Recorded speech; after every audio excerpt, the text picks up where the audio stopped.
Robbie here, Dodgy Garage, mobile DPF cleaning. This is a Range Rover, and customer says that the DPF light is on. Let's get in and take a look. Okay, just busy loading up. Okay, and what we're interested in here is the ECM, and there we have the fault codes.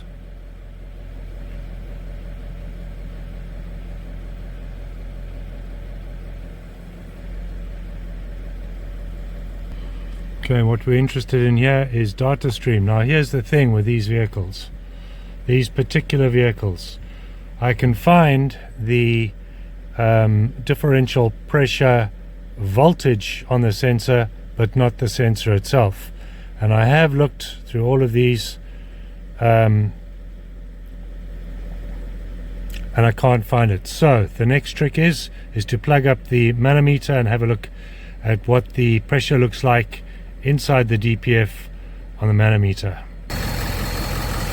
Okay, so the pipe to connect to is that one there. I've got my black pipe connected on to that pipe there, and if you follow my pipe all the way back here,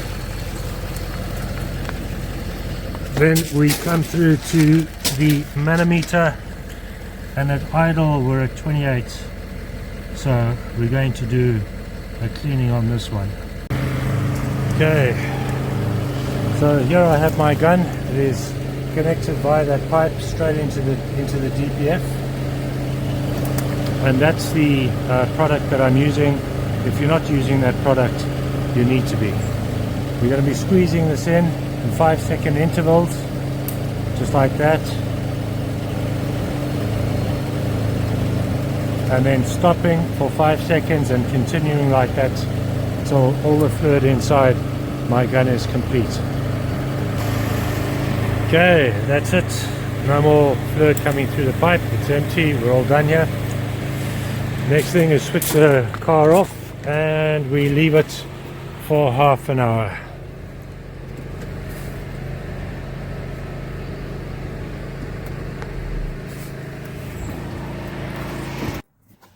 Okay, so while we're waiting for the half an hour to pass, we can go back to special functions, and what we're going to do is we are going to go to exhaust emissions,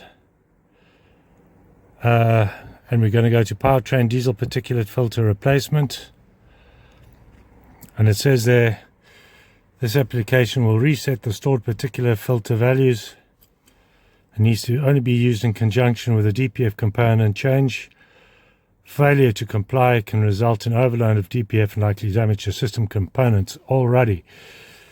Set the ignition to on position. It is now on.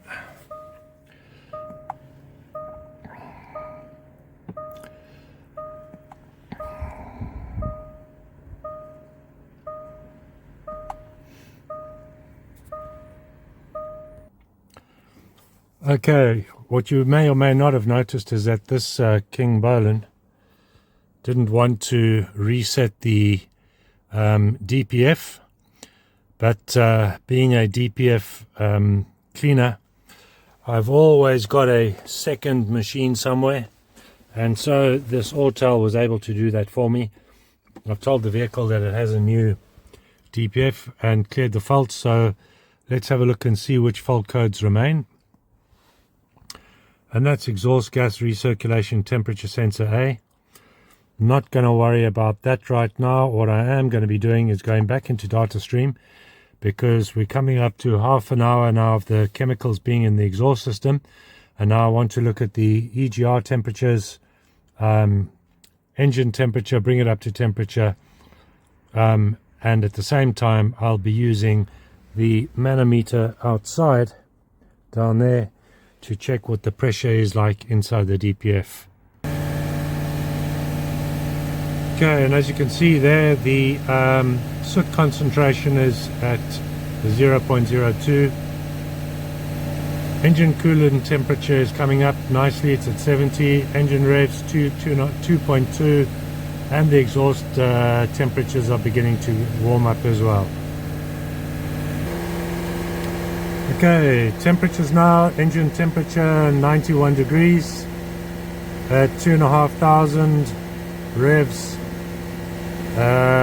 Engine's nice and warm. Exhaust gas temperatures are right up. And then at idle, we have a look at this down here. That's what you want to see. That's looking good. Okay, alrighty. In conclusion with that Land Rover Range Rover, it's an L322. Despite the initial fantastic results from the cleaning of the DPF, shortly after I'd finished filming, the DPF started spiking. In other words, the pressure started jumping right up to 16 odd millibars of pressure. And when a DPF starts doing that, and it's erratic like that, it's telling me that it's unfortunately end of life for that particular filter. So I had a quick look on Autodoc, just have a look and see what the price would be for a aftermarket DPF, and by a company called J&J. They have a DPF replacement for that vehicle for £402.98, and that's delivered.